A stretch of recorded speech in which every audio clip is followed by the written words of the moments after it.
제가 먼저 9장 1절 말씀 봉독합니다. 또 그들에게 이르시되 내가 진실로 너희에게 이르노니 여기 서 있는 사람 중에는 죽기 전에 하나님의 나라가 권능으로 임하는 것을 볼 자들도 있느니라 하시니라. 엿새 후에 예수께서 베드로와 야고보와 요한을 데리시고 따로 높은 산에 올라가셨더니 그들 앞에서 변형됐습니다. 그 옷이 광채가 나며 세상에서 빨래하는 자가 그렇게 희게 할 수 없을 만큼 매우 희어졌더라. 이에 엘리야가 모세와 함께 그들에게 나타나 예수와 더불어 말하고 베드로가 예수께 고하되 랍비여 우리가 여기 있는 것이 좋사오니 우리가 초막셋을 짓되 하나는 주를 위하여 하나는 모세를 위하여 하나는 엘리야를 위하여 하사이다 하니 이는 그들이 몹시 무서워하므로 그가 무슨 말을 할지 알지 못합니다. 마침 구름이 와서 그들을 덮으며 구름 속에서 소리가 나되 이는 내 사랑하는 아들이니 너희는 그의 말을 들으라 하는지라.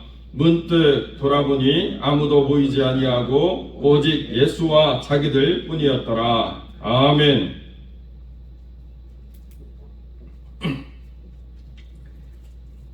오늘 본문의 말씀을 가지고 하나님의 나라가 권능으로 임하다라는 제목의 말씀을 함께 나누겠습니다. 예수님께서 제자들에게 죽기 전에 하나님의 나라가 권능으로 임할 것을 볼 자들도 있다 이렇게 주님이 말씀하시고 엿새 후에 라고 이렇게 기록되어 있습니다. 누가복음은 8일째 될 때 이렇게 이야기했습니다. 그러니까 날짜를 어떻게 카운트하느냐에 따라서 엿새 후고 또 8일째가 되는 날일 수도 있는 그런 시점인데 베드로와 야고보와 요한을 데리시고 높은 산에 따로 올라가셨습니다. 여기 높은 산이 어딘가? 지금 다볼산이라고 사람들이 생각해서 다볼산에 가면 그 중세시대에 다시 건축을 해놓은 교회가 있고 초막처럼 지어진 모세를 위한 또 엘리야를 위한 주님을 위한 그런 자그마한 그런 기념 성전 같은 것이 동굴 속에 이렇게 지어졌다 이렇게 이야기하더라고요. 그래서 다볼산이다 이렇게 사람들이 생각을 많이 합니다. 그런데 굳이 다볼산까지 엿새 동안 걸어가셔가지고 주님이 그 산을 정해서 변화선으로 하셨을까? 아니면 바로 지금 가이사랴 빌립보가 있는 이 헬몬산을 끝까지 주님이 올라가셨는가에 대해서는 논쟁의 여지가 있습니다. 그런데 누가에 따르면 주님이 기도하기 위해서 높은 산으로 올라가셨다 이렇게 이야기하고 있거든요. 그러니까 가시는 목적이 기도하기 위함이었지 더 멀리 떨어져 있는 다볼산까지 엿새 동안 걸어가셔서 거기서 이 변화산의 사건을 경험하셨다라고 말하는 것보다는 가이사랴 빌립보에 있는 헬몬산이 오히려 더 맞지 않나 저는 개인적으로 그렇게 생각하는데요. 어디든 간에 주님이 기도하러 올라가셨다라고 누가는 분명히 선언해주고 있습니다. 그러니까 베드로가 보았던 이 상황이라고 하는 것은 그냥 놀랍기만 한 상황이 아니고 기도 가운데 일어난 상황이었다라고 하는 것을 누가는 더 구체적으로 보여주고 있습니다. 그렇게 주님께서 베드로와 야고보와 요한을 데리시고 올라가셨더니 예수님께서 그들 앞에서 변형이 되셨는데 옷이 광채가 나고 세상에서 빨래를 전문적으로 하는 업을 가진 사람들이 아무리 희게 한다 하더라도 그렇게 희게 할 수 없을 만큼 옷이 하얘졌더라 이렇게 이야기하고 있습니다. 그리고 난 다음에 엘리야가 모세와 함께 나타나서 예수님과 더불어 이야기를 하더라 이렇게 설명해 주고 있습니다. 그런 엄청난 사건을 우리가 목도하게 되면 우리가 무언가 경이로운 사건에 압도되는 순간 논리적인 이야기를 하는 게 아니죠. 그냥 생각나는 대로 말하게 되어 있습니다. 이것이 지금 베드로라고 이야기하고 있는 바로 그 상황이라는 것입니다. 그들이 몹시 무서워함으로 라고 하는 것은 너무나도 엄청난 사건의 경이로움 때문에 두렵고 떨림이 생겨가지고 무슨 말을 하느니도 모르는 채 그냥 내뱉는 이야기가 됐다는 거예요. 여기가 너무 좋다. 초막셋을 짓되 주를 위하여 모세를 위하여 엘리야를 위하여 하나씩 지읍시다. 이렇게 이야기하는 어리석은 말을 하고 있다는 것입니다. 그런데 바로 그것이 어떤 의미인가 라고 하는 것을 우리가 오늘 살펴보고자 하는 것이죠. 여러분 여기 있는 사람 중에 죽기 전에 하나님의 나라가 권능으로 임한다라는 것을 어떻게 볼 것인가 굉장히 중요한 관점이라는 거예요. 하나님의 나라가 권능으로 임한다는 것을 보는 것은 다른 어떤 것도 아니라 어떤 요한이 봤던 그런 시점의 상황들을 말하는 것이 아니고 하나님의 나라가 권능으로 임하는 그 역사는 주님 중심의 역사여야 된다는 거예요.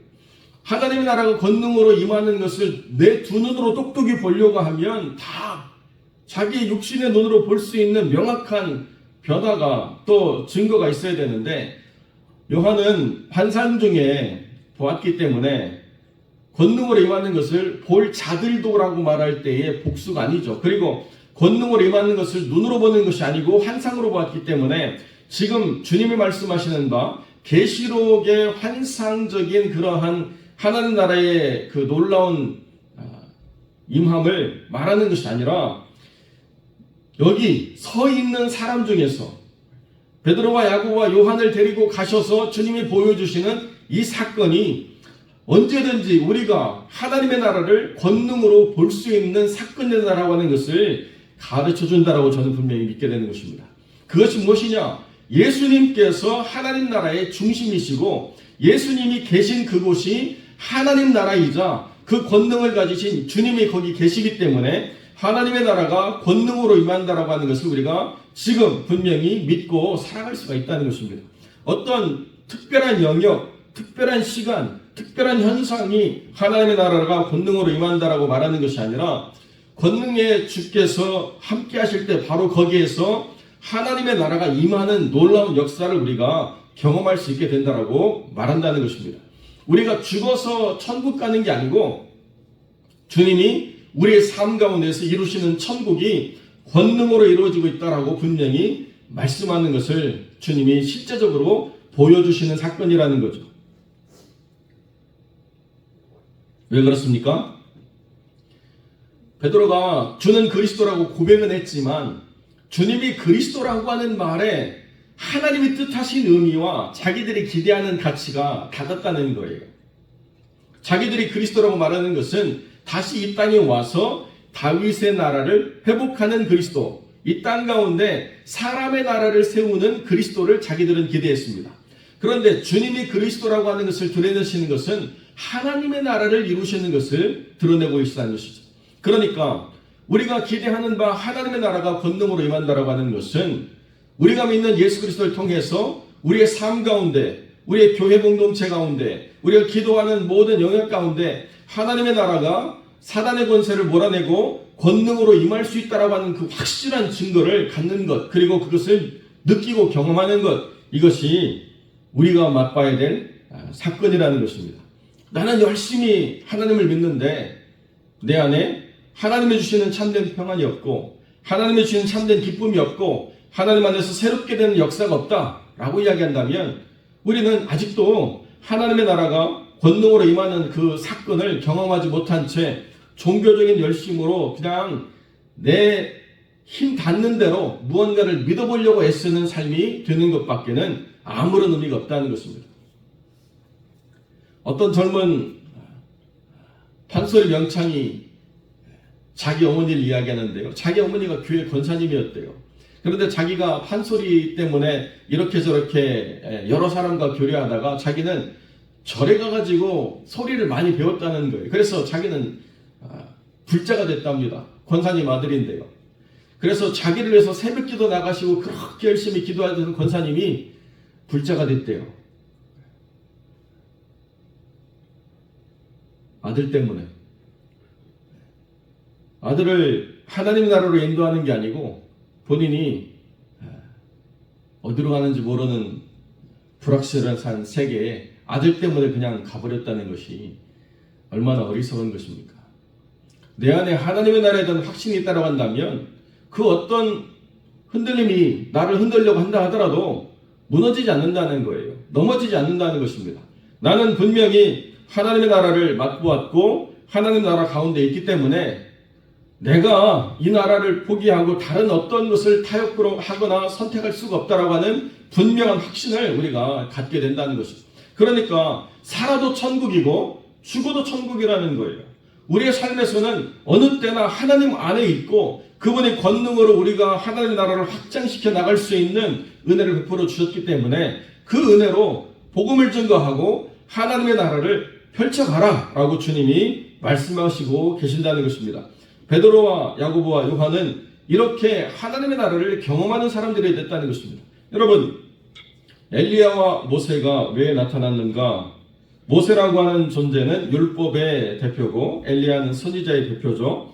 율법과 선지자가 증거하는 주님, 이것이 그리스도라고 하는 것을 확증하는 분명한 사건입니다. 그냥 자기들이 어떤 환상 가운데 경험한 놀라운 사건이 아니라 그 하나님의 거룩한 뜻을 전달했던 율법의 대표, 선지자의 대표가 나와서 주님과 대화하는 것을 목도했다는 거죠.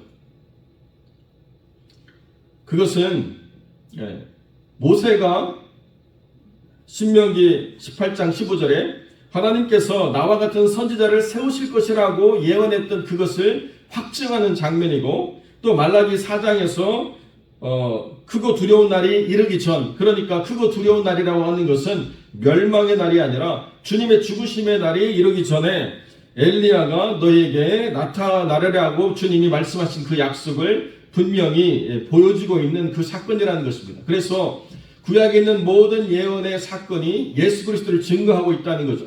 그러니까 지금 그들이 바라봐야 될 것이 뭐냐? 문득 둘러보니 아무도 보이지 아니하고 오직 예수와 자기들 뿐이었다는 거예요.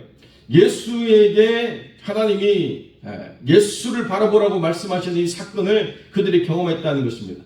주님과 함께하는 것이 하나님 나라 안에 있는 것이고, 주님과 함께하는 역사가 권능으로 이루어지는 것이 하나님의 뜻이라는 거죠. 그런데 누가는 여기에다가 더 잘 설명해 주는 게 뭐냐?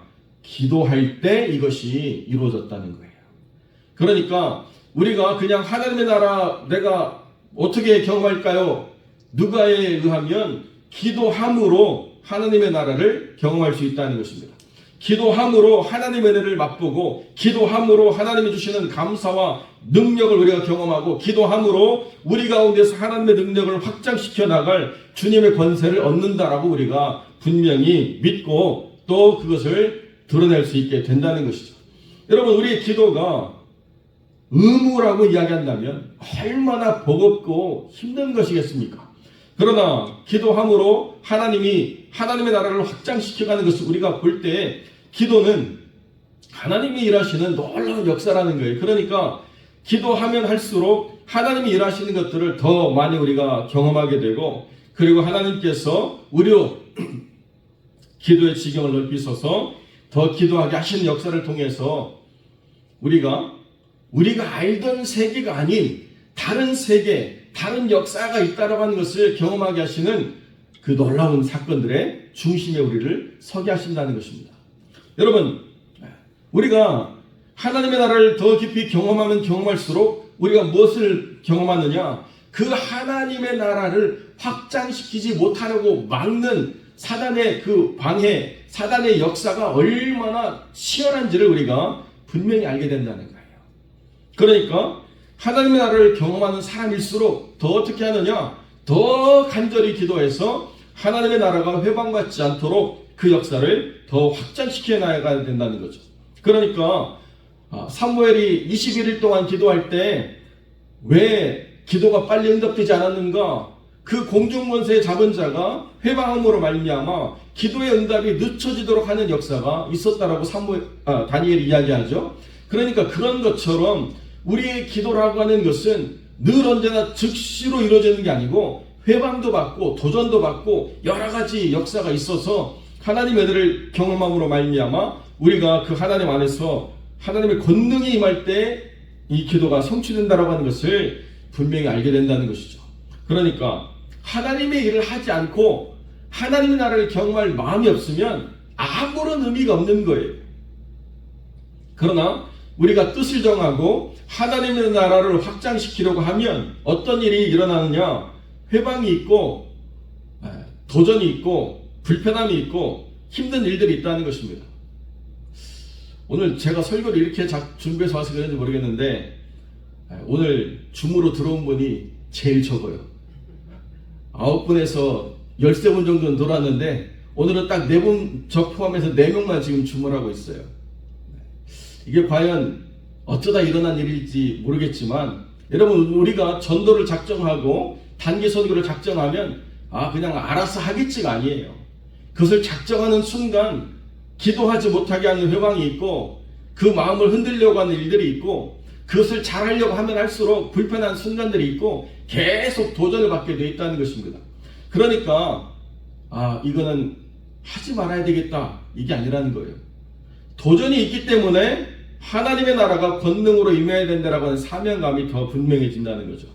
이게 기도 없이는 되는 게 아니구나. 이게 사람들이 모여져 가지고 사람들이 생각하고 사람들이 계획하고 사람들이 물질을 내서 무언가를 만들어내는 일이 아니고, 하나님이 뜻하신 것을 깨닫고 하나님 안에서 기도함으로 그 사단의 모든 회방을 물리쳐야지 이루어지는 일이구나라고 하는 것을 우리가 분명히 깨달아야 된다는 거예요.